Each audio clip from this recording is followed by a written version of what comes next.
بسم اللہ الرحمن الرحیم۔ السلام علیکم۔ ابو داؤد نے کہا، تمہارے سوتیلے بھائیوں کے متعلق میں کچھ نہیں جانتا، لیکن الزغل کے متعلق میں یہ ضرور کہوں گا کہ وہ تمہارا بدخواہ نہیں، اور اگر بدخواہ ہو بھی تو تمہیں تدبر سے کام لینا چاہیے۔ تم غرناطہ کے ولی عہد ہو، اور ولی عہد پر یہ فرض عائد ہوتا ہے کہ وہ تاج پہننے تک اپنے بدترین دشمنوں کو بھی دوست بنائے رکھے۔ ایک بادشاہ اپنے مخالفین کو تلوار سے مرعوب کر سکتا ہے، لیکن ایک ولی عہد یہ نہیں کر سکتا، اور اس صورت میں جب کہ تخت کے دعوے دار اور بھی موجود ہوں، اسے بہت محتاط رہنا چاہیے۔ اگر تمہارا یہ ارادہ ہو کہ تم کل حکمران بن کر اپنے مخالفین کی گردنیں اڑا دو، تو آج یہ ضروری ہے کہ اپنی مرضی کے خلاف بھی ان کے گلے میں پھولوں کے ہار پہناؤ، تاکہ ان کی رگوں میں سختی نہ آنے پائے۔ تاہم الزغل کے متعلق مجھے یقین ہے کہ وہ تمہارا مخالف نہیں۔ ابو عبداللہ نے کہا، آپ میرے چچا کے متعلق ہمیشہ حسن ظن سے کام لیتے ہیں۔ آپ کو یہ معلوم نہیں کہ وہ اقتدار چاہتا ہے؟ اس نے میرے باپ کو بھی اپنے ہاتھوں میں کھلونا بنا رکھا ہے۔ وہ جانتا ہے کہ میں اس کے ہاتھوں کٹ پتلی نہیں بن سکتا، اس لیے اس کی خواہش یہی ہوگی کہ میرے سوتیلے بھائی کو تخت پر بٹھا کر خود حکومت کر لے۔ ابو داؤد کہنے لگا، لیکن خدا سلطان کی عمر دراز کرے، میرا دل تو گواہی دیتا ہے کہ وہ اپنی زندگی میں ہی تمہارے جیسے ہونہار بیٹے کو غرناطہ کا تخت و تاج سونپ دیں گے۔ ابو عبداللہ نے ٹھنڈی سانس لیتے ہوئے کہا، میں نہیں جانتا، انہوں نے اپنی زندگی میں کوئی فیصلہ نہ کیا تو پھر چچا کے مشورے کے بغیر نہیں ہوگا، اور چچا کا مشورہ کبھی میرے حق میں نہ ہوگا۔ ابو داؤد نے کچھ دیر سر جھکا کر سوچنے کے بعد کہا، شہزادے، تمہارے ہاتھ دیکھ کر میں نے تمہیں ایک بات نہیں بتائی، مجھے ڈر لگتا تھا۔ ابو عبداللہ نے کہا، خدا کے لیے ضرور بتائیے۔ ابو داؤد نے ادھر ادھر دیکھتے ہوئے کہا، مجھے ڈر ہے کہ یہ بات اگر کسی تیسرے آدمی کے کانوں تک پہنچ گئی تو آپ کے ساتھ مجھے بھی مصائب کا سامنا کرنا پڑے گا۔ ابو عبداللہ نے کہا، آپ فکر نہ کریں، یہاں کوئی سننے والا نہیں۔ میرا علم یہ گواہی دیتا ہے کہ تم اپنے باپ کی زندگی میں غرناطہ کا تخت و تاج سنبھال لوگے، اور اس کی مرضی کے خلاف۔ قدرت تمہیں موقع دے گی، یہ بہت تلخ فیصلہ ہوگا، لیکن تمہیں کرنا پڑے گا۔ اندلس کی تسخیر ابو الحسن کے مقدر میں نہیں، تمہارے مقدر میں ہے۔ ابو عبداللہ نے مسرت، اضطراب اور خوف کے ملے جلے جذبات سے مغلوب ہو کر کہا، وہ وقت کب آئے گا؟ ابو داؤد نے جواب دیا، بہت جلد، لیکن میری نصیحت یاد رکھو، وقت آنے سے پہلے تمہارا فرض ہے کہ تمہارے باپ اور چچا کے دل میں تمہارے متعلق کوئی شک پیدا نہ ہو۔ وہ الزغل کو کیوں یہاں چھوڑ گئے تھے؟ ابو عبداللہ نے جواب دیا، میں جانتا ہوں، انہیں مجھ پر اعتبار نہ تھا، تو تمہارے لیے یہ ضروری ہے کہ تم ان کا کھویا ہوا اعتماد دوبارہ حاصل کرو۔ تاج اور تخت کے لیے بہت کچھ کرنا پڑتا ہے، اور یہ بھی یاد رکھو کہ اگر کسی وجہ سے سلطان یا تمہارے چچا کو تمہارے متعلق کچھ شبہ ہو گیا تو تم ہمیشہ کے لیے میری اعانت سے محروم ہو جاؤ گے۔ ابو عبداللہ نے کہا، میں آپ کی نصیحت پر عمل کروں گا۔ تو میری پہلی نصیحت یہ ہے کہ ابھی اپنے باپ کے پاس جاؤ، اگر وہ سو نہیں گئے تو انہیں فتح کی مبارکباد دو، اور یہ بھی کہو کہ تمہیں اس جنگ میں شریک ہونے کی سعادت سے محروم رہنے کا افسوس ہے۔ اس کے بعد علی الصباح فوج کے تمام بڑے بڑے عہدیداروں سے ملو، اور ہو سکے تو ان میں انعامات تقسیم کرو۔ سلطان اس بات پر خوش ہوگا، اور ان لوگوں میں سے بعض تمہارے کام آئیں گے۔ میں ابھی ابا کے پاس جاتا ہوں۔ اگلے دن ابو الحسن نے الزغل سے کہا، آپ نے ابو عبداللہ کے لیے جو اتالیق مقرر کیا ہے، میں اس سے ملنا چاہتا ہوں، وہ کوئی قابل آدمی معلوم ہوتا ہے۔ میں نے آج ابو عبداللہ کے خیالات میں کافی تبدیلی محسوس کی ہے۔ وہ اس بات پر ناراض ہو رہا تھا کہ میں اسے جنگ میں ساتھ کیوں نہیں لے گیا۔ الزغل نے جواب دیا، خدا کا شکر ہے کہ ہمیں ایسا آدمی مل گیا ہے۔ ان واقعات کے تیسرے دن بدر بن مغیرہ کو اطلاع ملی کہ عیسائیوں نے سرحد پر دوبارہ چھیڑ چھاڑ شروع کر دی ہے، اور اس نے اپنے سپاہیوں کو فوراً کوچ کی تیاری کا حکم دے دیا۔ رخصت سے پہلے جب وہ ابو الحسن سے ملا تو اس نے کہا، میں نے پوری تیاری سے پہلے صخرہ پر اس لیے حملہ کیا تھا کہ لوگ خواب غفلت سے بیدار ہو جائیں۔ اب اس فتح کا یہ فائدہ ہوا ہے کہ میں چند ماہ میں انہیں فیصلہ کن جنگ کے لیے تیار کر لوں گا۔ اتنی دیر آپ اپنے محاذ پر ڈٹے رہیں، میں اشد ضرورت کے بغیر آپ کو نہیں بلاؤں گا۔ اگر آپ سرحد پر چھیڑ چھاڑ جاری رکھیں گے تو اس کا فائدہ یہ ہوگا کہ ہمیں تیاری کا زیادہ موقع مل جائے گا، اور فرڈینینڈ کی توجہ بھی دو محاذوں پر بٹ جائے گی۔ ابو الحسن سے ملاقات کے بعد جب بدر بن مغیرہ قصر الحما سے باہر آ رہا تھا، ایک لونڈی نے کاغذ کا ایک پرزہ اس کے ہاتھ میں دے دیا۔ بدر بن مغیرہ نے دیکھا تو کاغذ پر یہ الفاظ لکھے ہوئے تھے: آپ کو نئی فتح مبارک ہو، ربیہ۔ بدر بن مغیرہ نے لونڈی کی طرف متوجہ ہو کر کہا: میری طرف سے ان کا شکریہ ادا کر دیجئے اور کہیے میرے لیے دعا کیا کریں۔ شام کے وقت ربیہ کو اپنے باپ سے یہ معلوم ہوا کہ سرحدی عقاب اپنے نشیمن کی طرف جا چکا ہے۔ فرڈینینڈ سرحدی عقاب سے انتقام لینے کی تیاریاں کر رہا تھا کہ اسے صخرہ پر ابوالحسن کے قابض ہو جانے کی خبر ملی۔ اس نے اپنے تمام گورنر اور سرداروں کو تیاری کا حکم دیا۔ یہودی تاجروں کے بھیس میں اس کے جاسوس اسے ابوالحسن کے عزائم سے باخبر کرتے رہے۔ اس نے ایک بہت بڑی صلیب اپنے محل کے دروازے پر نصب کرائی اور قسطلہ کے عوام کے سامنے یہ حلف اٹھایا کہ جب تک میں یہ صلیب قصر الحما کے دروازے پر نصب نہ کروں چین نہ لوں گا۔ سلطنت کے تمام امراء نے اس کی تقلید کی۔ اس کے بعد سلطنت کے ہر گوشے سے لوگ قسطلہ پہنچتے اور اس صلیب کے سامنے یہ عہد کرتے کہ وہ غرناطہ کو فتح کیے بغیر اپنی تلوار نیام میں نہیں ڈالیں گے۔ ایک دن غرناطہ کا ایک یہودی فرڈینینڈ کے پاس پہنچا اور اس نے ایک خط پیش کیا۔ خط پڑھ کر فرڈینینڈ نے ایلچی سے کہا: تم نے ہماری بہت بڑی خدمت سر انجام دی ہے اور اگر اس خط کا جواب غرناطہ پہنچا سکو تو تمہیں بہت بڑا انعام دیا جائے گا۔ فرڈینینڈ نے کہا: اگر تم تحریری پیغام لے جانے میں خطرہ محسوس کرو تو ہم کل تمہیں ایک زبانی پیغام دیں گے۔ یہودی نے کہا: میں تحریری پیغام لے جانے میں کوئی خطرہ محسوس نہیں کرتا۔ غرناطہ سے آتے ہوئے کئی چوکیوں پر تلاشی لینے کے باوجود وہ یہ خط نہیں دیکھ سکے۔ فرڈینینڈ نے کہا: تم ہوشیار آدمی معلوم ہوتے ہو، لیکن تلاشی کے وقت تم نے یہ خط کہاں چھپا رکھا تھا؟ یہودی نے جواب دیا: یہ خط ابو داؤد نے میرے جوتے کے اندر سی دیا تھا۔ بہت اچھا، کل ہم سے ملو۔ یہ کہتے ہوئے فرڈینینڈ نے ایک سپاہی کو بلا کر حکم دیا کہ وہ ایلچی کو شاہی مہمان خانے میں لے جائے۔ ایلچی کے جانے کے بعد فرڈینینڈ نے دوبارہ غور کے ساتھ خط پڑھا اور کچھ دیر سوچنے کے بعد اٹھ کر ملکہ کے کمرے میں چلا گیا۔ تم ہار گئی ملکہ، اس نے اپنی بیوی کے قریب بیٹھتے ہوئے کہا۔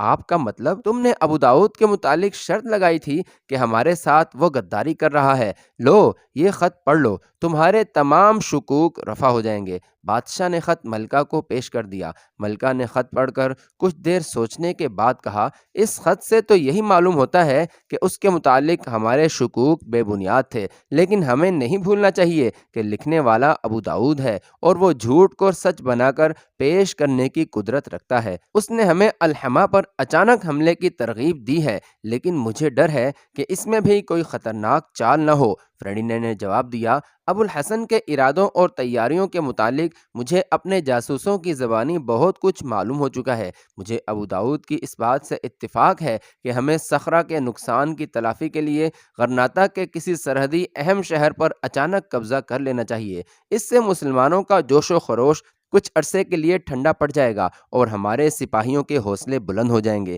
میرے خیال میں قادس کا گورنر ان پر بے خبری کی حالت میں حملہ کر دے تو جس قدر آسانی کے ساتھ انہوں نے صخرہ پر قبضہ کر لیا ہے، اسی قدر آسانی کے ساتھ ہم الحما پر قبضہ کر سکیں گے۔ لیکن آپ کے پاس اس بات کا کیا ثبوت ہے کہ وہ بے خبر ہوں گے؟ کیا یہ ممکن نہیں کہ ابو داؤد نے غرناطہ پہنچ کر اپنی قسمت مسلمانوں کے ساتھ وابستہ کر دی ہو اور یہ خط اس نے ابوالحسن کے ایما پر بھیجا ہو؟ میرا دل گواہی دیتا ہے کہ تمہارے خدشات بے بنیاد ہیں، لیکن اگر یہ بھی ہو تو بھی وہ ہمارے ارادوں سے باخبر ہونے کے لیے اس خط کے جواب کا انتظار کریں گے، اور میں یہ احتیاط کر سکتا ہوں کہ جب تک حاکم قادس الحما پر قبضہ نہ کرے وہ ہمارے حملے کا انتظار ہی کرتے رہیں۔ ابو داؤد کا یہ کہنا غلط نہیں کہ الحما غرناطہ کی کنجی ہے اور اس پر قابض ہو کر ہم آدھی جنگ جیت جائیں گے۔ میں آج ہی قادس کے گورنر کو پیغام بھیجتا ہوں اور خود کل نوشا کی طرف کوچ کروں گا۔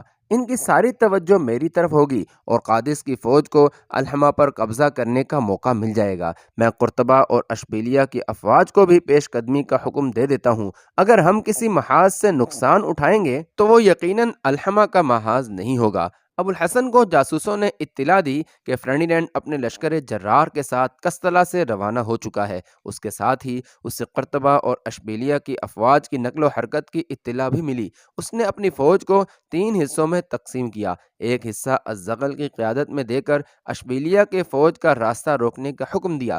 دوسری فوج کی قیادت کے لیے اسے موسیٰ سے زیادہ کوئی آدمی موزوں نظر نہیں آتا تھا، لیکن بعض امراء کے مشورے پر اس نے موسیٰ کو غرناطہ میں ابو عبداللہ کے پاس چھوڑ دیا اور فوج کی قیادت کے لیے بدر بن مغیرہ کو بلا بھیجا۔ بدر بن مغیرہ اپنی فوج کے نصف سے زیادہ سپاہی لے کر غرناطہ پہنچا اور قرطبہ کی سرحد کی طرف پیش قدمی کرنے والی فوج کی قیادت سنبھال لی۔ باقی فوج کی قیادت ابو حسن نے اپنے ہاتھ میں لی۔ روانہ ہونے سے پہلے اس نے ابو عبداللہ کو بلا کر کہا، بیٹا، میری اور الزغل کی غیر حاضری میں تم پر ایک بہت بڑی ذمہ داری عائد ہوتی ہے۔ تم اپنی عمر کے لحاظ سے اس قابل ہو کہ دارالسلطنت کا انتظام سنبھال سکو، تاہم میں موسیٰ کو تمہاری مدد کے لیے چھوڑ کر جا رہا ہوں۔ میری نگاہ میں اس کا درجہ الزغل سے کم نہیں، اس کے مشورہ کے خلاف کوئی قدم نہ اٹھانا۔ اگر مجھے کوئی حادثہ پیش آ جائے تو یہ یاد رکھنا کہ جب تک اندلس کی کھوئی ہوئی سلطنت واپس نہ لوگے، میری روح بے چین رہے گی۔ ابو عبداللہ نے کہا، یہ میری بدقسمتی ہے کہ مجھے اس موقع پر بھی آپ کی فوج کا ایک سپاہی بننے کی سعادت نصیب نہیں، تاہم جو فرض آپ نے مجھ پر عائد کیا ہے میں اپنے آپ کو اس کا اہل ثابت کرنے کی کوشش کروں گا، لیکن میں یہ محسوس کرتا ہوں کہ آپ کو ہر محاذ پر موسیٰ جیسے تجربہ کار جرنیل کی ضرورت ہوگی۔ اس کا آپ کے ساتھ رہنا ضروری تھا۔ میری مدد کے لیے آپ کسی اور کو چھوڑ سکتے ہیں۔ ابوالحسن نے جواب دیا، تمہارا خیال درست ہے، لیکن موسیٰ کو یہاں چھوڑنے کی ایک وجہ یہ بھی ہے کہ وہ کمک کے لیے نئے سپاہی بھرتی کر سکے گا۔ غرناطہ سے کوچ کرنے کے بعد ابوالحسن نے سرحد کے ایک شہر کے پاس پڑاؤ ڈال دیا اور فرڈینینڈ کی افواج کا انتظار کرنے لگا۔ موسیٰ کی جگہ لینے کے لیے غرناطہ کی افواج کے 2 بہترین سالار الزیخری اور نعیم رضوان اس کے ساتھ تھے۔ 2 ہفتے گزر گئے اور ابوالحسن کو پتہ چلا کہ فرڈینینڈ کی افواج سرحد کے پار ایک مقام پر آ کر رک گئی ہیں۔ الزغل اور بدر بن مغیرہ کی طرف سے بھی اسی قسم کی اطلاعات ملیں کہ اشبیلیہ اور قرطبہ کی طرف سے پیش قدمی کرنے والی افواج سرحد کے قریب رک گئی ہیں، لیکن تیسرے ہفتے اسے اچانک یہ خبر ملی کہ حاکم قادس نے فوری پیش قدمی کرنے کے بعد الحمہ پر قبضہ کر لیا ہے۔ اس خبر سے اسے یہ احساس ہوا کہ سرحد کے پار 3 محاذوں پر قسطلہ، قرطبہ اور اشبیلیہ کی فوج کے رک جانے کی کیا وجہ تھی۔ الحمہ کی فتح کے ساتھ ہی ابوالحسن کو اس قسم کی اطلاعات ملی کہ حاکم قادس نے اس شہر کے ہزاروں باشندوں کو موت کے گھاٹ اتار دیا ہے۔ الحمہ غرناطہ کے دفاع کے لیے اہم ترین مقام تھا۔ وہاں سے دشمن کی افواج کسی وقت بھی غرناطہ پر چڑھائی کر سکتی تھیں۔ غرناطہ کے طول و عرض سے میرا الحمہ کی صدا بلند ہوئی۔ سب یہ کہتے تھے کہ غرناطہ کی کنجی دشمن کے ہاتھ میں چلی گئی ہے۔ ابوالحسن نے محسوس کیا کہ فرڈینینڈ اب اس کی توجہ الحمہ کی طرف مبذول کر کے کسی دوسرے شہر پر حملہ کر دے گا۔ اس لیے اس نے الزغل اور بدر بن مغیرہ کو پیغام بھیجا کہ وہ اپنے اپنے محاذ پر رہیں اور خود اپنی نصف فوج الزیغری کو دے کر الحمہ کی طرف روانہ کر دیا۔ الزیغری نے الحمہ کو محاصرے میں لے لیا اور باہر سے رسد و کمک کے تمام راستے بند کرا دیے۔ فرڈینینڈ کو الحمہ کے محاصرے کی خبر ملی تو اس نے اپنے لشکر کو 3 اطراف سے پیش قدمی کا حکم دے دیا۔ سب سے پہلے بدر بن مغیرہ کے ساتھ قرطبہ کی افواج کا تصادم ہوا۔ بدر بن مغیرہ نے انہیں سرحد میں داخل ہونے کا موقع دینے کے بجائے خود سرحد عبور کر کے حملہ کر دیا۔ قرطبہ کے لشکر کے مقابلے میں اس کی فوج کی تعداد بہت کم تھی، لیکن اس کے طریقے جنگ کے سامنے قرطبہ کی افواج کی پیش نہ گئی۔ بدر بن مغیرہ کسی میدان میں اپنی فوج کی قوت کی نمائش کرنے کے بجائے چند دن اپنی فوج کے طوفانی دستوں کے ذریعے دشمن کی افواج کے پچھلے حصوں پر حملہ کر کے شدید نقصان پہنچاتا رہا۔ اس کے سواروں کے چند دستے اچانک دشمن کے ہرول کے سامنے نمودار ہوتے اور باقی میمنہ اور میسرہ اور عقب کے صفحے درہم برہم کر دینے کے بعد غائب ہو جاتے، اور یہ عمل دن میں کئی بار دہرایا جاتا۔ قرطبہ کے سپاہیوں کو یہ معلوم ہو چکا تھا کہ غرناطہ کی افواج کا سالار سرحدی عقاب ہے، اور وہ یہ دیکھ چکے تھے کہ وہ آگے بڑھیں یا پیچھے ہٹیں، دونوں صورتوں میں ان کی تباہی ناگزیر ہے۔ دوسری طرف الزغل کی فوج کے ساتھ اشبیلیہ کے لشکر کی چھیڑ چھاڑ شروع ہو چکی تھی۔ فریڈینینڈ کو قرطبہ کے سالار کی پریشانی کا علم ہوا تو اس نے لوشا پر چڑھائی کر دی۔ ابو الحسن اس کا ارادہ بھانپتے ہی لوشا کے نواح میں جا پہنچا، لیکن جاسوسوں نے اسے اطلاع دی کہ فریڈینینڈ کی افواج اس کے اندازے سے بہت زیادہ ہیں۔ ابو الحسن کو غرناطہ سے کسی بھاری کمک کی توقع نہ تھی، اس لیے اس نے الزغل کو بلا بھیجا۔ الزغل نے بھی لوشا کے محاذ کی اہمیت معلوم کی، لیکن بھائی کی مدد کو پہنچنے سے پہلے اس نے اشبیلیہ کی فوج پر زوردار حملہ کیا اور اسے کافی نقصان پہنچانے کے بعد لوشا کا رخ کیا۔ اس کے ساتھ ہی اس نے الزیغری کو یہ حکم بھیج دیا کہ اگر اشبیلیہ کی افواج الحمہ کا رخ کریں تو تم محاصرہ اٹھا کر لوشا پہنچ جاؤ۔ الزیغری ایک مقام سے الحمہ کی فصیل توڑ چکا تھا کہ اشبیلیہ کی ٹڈی دل افواج پہنچ گئی۔ اب شہر کو فتح کرنے کے بجائے اس کے سامنے اہم ترین مسئلہ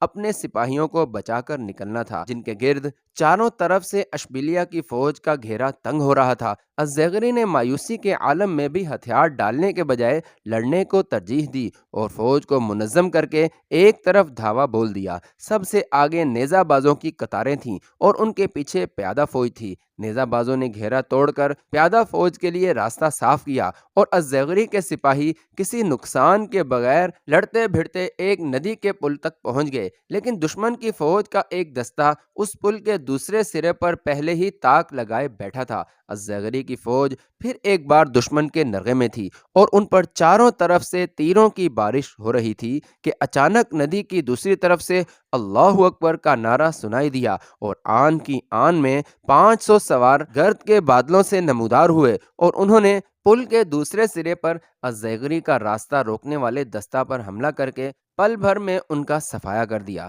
جب الزیغری کے پیادہ اور سوار سپاہی ندی کے دوسرے کنارے ایک محفوظ مقام پر پہنچ گئے تو اسے پتہ چلا کہ اس کے مددگار غرناطہ سے آئے تھے۔ اس نے دستے کے سالار کے ساتھ ملنے کی خواہش ظاہر کی تو ایک نقاب پوش نے گھوڑا آگے بڑھا کر تحکمانہ لہجے میں کہا، یہ باتوں کا وقت نہیں، تم فوراً لوشا پہنچ جاؤ۔ الزیغری نے نقاب پوش کی آواز پہچانتے ہوئے چونک کر کہا، میرے ساتھ اس طرح بات کرنے والا موسیٰ بن ابی غسان کے سوا اور کون ہو سکتا ہے؟ نقاب پوش نے کہا، لیکن میرے یہاں آنے کا کسی کو علم نہیں ہونا چاہیے، سلطان بہت ناراض ہوگا، ان سے میرا ذکر نہ کرنا۔ میرے لیے غرناطہ چھوڑنا خطرے سے خالی نہ تھا، لیکن ابو عبداللہ کو یہی خیال ہے کہ میں فوجی مستقر میں موجود ہوں۔ یہ کہہ کر موسیٰ نے اپنے ساتھیوں کو اشارہ کیا اور گھوڑے کو ایڑ لگا دی۔ الزیغری کے سپاہیوں نے جس طرح ان 500 سواروں کو گرد کے بادلوں سے نمودار ہوتے دیکھا تھا، اسی طرح انہیں غائب ہوتے دیکھ رہے تھے۔ بدر بن مغیرہ کو جب یہ اطلاع ملی کہ غرناطہ کی باقی تمام فوج فیصلہ کن جنگ لڑنے کے لیے لوشا کے نواح میں جمع ہو رہی ہے، تو اس نے قرطبہ کے لشکر پر آخری ضرب لگانے کا فیصلہ کیا اور اپنے نائب منصور بن احمد کو پیغام بھیجا کہ وہ 2000 سواروں کے ہمراہ قرطبہ کے لشکر کے عقب میں پہنچ جائے۔ منصور بن احمد اپنے راستے کے شہروں اور بستیوں کو تاراج کرتا ہوا ایک حیرت انگیز رفتار کے ساتھ قرطبہ کے لشکر کے عقب میں جا لگا۔ بدر بن مغیرہ نے اس کی اطلاع ملتے ہی اپنی پیادہ فوج کو چند میل ہٹا دیا اور سواروں کو دشمن کے میمنہ اور میسرہ پر حملے کا حکم دے دیا۔ قرطبہ کے سپہ سالار نے مسلمانوں کی پیادہ فوج کے پیچھے ہٹنے سے یہ نتیجہ اخذ کیا کہ سرحدی عقاب بھی الزغل اور الزیغری کی لوشا کی جنگ میں حصہ لینے کے لیے محاذ خالی کرنے کا ارادہ کر چکا ہے۔ فریڈینینڈ کی طرف سے اسے یہ حکم مل چکا تھا کہ وہ لوشا کی جنگ کا فیصلہ ہونے تک اس محاذ پر دشمن کی افواج کو مصروف پیکار رکھے۔ ابھی تک وہ منصور بن احمد کی آمد سے بے خبر تھا۔ اس نے قلب کے لشکر کے سواروں کو پیچھے ہٹنے والی پیادہ فوج کا تعاقب کرنے کا حکم دے دیا، لیکن اتنی دیر میں پیادہ فوج کے تیر انداز ایک خندق کے پیچھے مورچہ بنا کر بیٹھ گئے تھے۔ قرطبہ کے نیزہ بازوں کو خندق کے قریب پہنچ کر تیروں کی بارش کا سامنا کرنا پڑا اور ان کے سپہ سالار کو پیچھے ہٹنے کے سوا کوئی راستہ نظر نہ آیا، لیکن اتنے میں منصور بن احمد عقب سے حملہ کر چکا تھا اور قرطبہ کے عقبی دستے پیچھے سے مار کھا کر اپنے قلب کے لشکر کو آگے دھکیل رہے تھے۔ دائیں اور بائیں سے بدر بن مغیرہ اور عقب سے منصور بن احمد کے سوار قرطبہ کی فوج کو ایک تنگ گھیرے میں لے چکے تھے اور اس کے سامنے وہ خندق تھی جس کے پار تیر اندازوں کے مورچے تھے۔ قرطبہ کی نصرانی فوج کی حالت اس کشتی سے مختلف نہ تھی جسے سمندر کی طوفانی لہریں ساحل کے چٹانوں کی طرف دھکیل رہی ہوں۔ افراتفری کے عالم میں قرطبہ کے سینکڑوں سپاہی اپنی فوج کے بدحواس گھوڑوں کے پاؤں تلے روندے گئے۔ سینکڑوں سوار گھوڑوں سمیت خندق میں جا گرے۔ سپاہی اپنے افسروں اور افسر اپنے سپاہیوں سے بے خبر تھے۔ قرطبہ کی فوج جو فتح کی امید سے انتہائی بہادری کے ساتھ لڑ سکتی تھی، مایوسی کے عالم میں ہمت ہار چکی تھی۔ صرف چند ایسے تھے جنہیں بھاگنے کا راستہ ملا۔ دوپہر تک میدان میں قرطبہ کے سپاہیوں کی لاشوں کے انبار لگے ہوئے تھے اور بچے کچے سپاہی ہتھیار پھینک چکے تھے۔ لوشا کے محاذ پر ابوالحسن 30,000 سپاہیوں کے ساتھ فرڈینینڈ کی 50,000 فوج کے مقابلے میں صف آرا ہو چکا تھا۔ 2 دن سے فرڈینینڈ کے نائٹ اور غرناطہ کے جانباز انفرادی بہادری کے جوہر دکھا رہے تھے۔ جنگ کی ابتدا اس طرح ہوئی کہ فرڈینینڈ کی فوج سے ایک نائٹ جو سر سے لے کر پاؤں تک لوہے میں غرق تھا، گھوڑا بھگاتا ہوا میدان میں آ کھڑا ہوا۔ اس نے تلوار بلند کی۔ نعیم بن رضوان جو سر پر خود اور جسم پر ہلکی چمکدار زرہ پہنے ہوئے تھا، گھوڑا بھگا کر آگے بڑھا۔ دونوں سواروں کی تلواریں ٹکرائیں۔ قسطلہ کا نائٹ اپنے بھاری آہن کے باعث نعیم بن رضوان کسی پھرتی نہ دکھا سکا، لیکن اس کی بھاری زرہ سے نعیم کی تلوار بارہا اچٹ کر رہ گئی۔ اس کے چند وار اپنی ڈھال پر روکنے کے بعد نعیم نے پوری قوت کے ساتھ اس کے کندھے پر تلوار ماری۔ زرہ کی وجہ سے زخم تو نہ آیا، لیکن ضرب کی شدت سے اس کا جسم ایک طرف جھک گیا۔ نعیم نے اسے سنبھلنے کا موقع نہ دیا اور پے در پے چند وار کیے۔ اس کا گھوڑا اچھلا اور وہ اسلحہ کے بوجھ کے باعث سنبھل نہ سکا۔ گھوڑے سے گرنے کے بعد وہ اٹھنے کی کوشش کر رہا تھا کہ نعیم نے فوراً اپنے گھوڑے سے کود کر اس کا خود اتارا اور تلوار سے سر قلم کر دیا۔ ابوالحسن کی فوج نے نعرہ تکبیر بلند کیا۔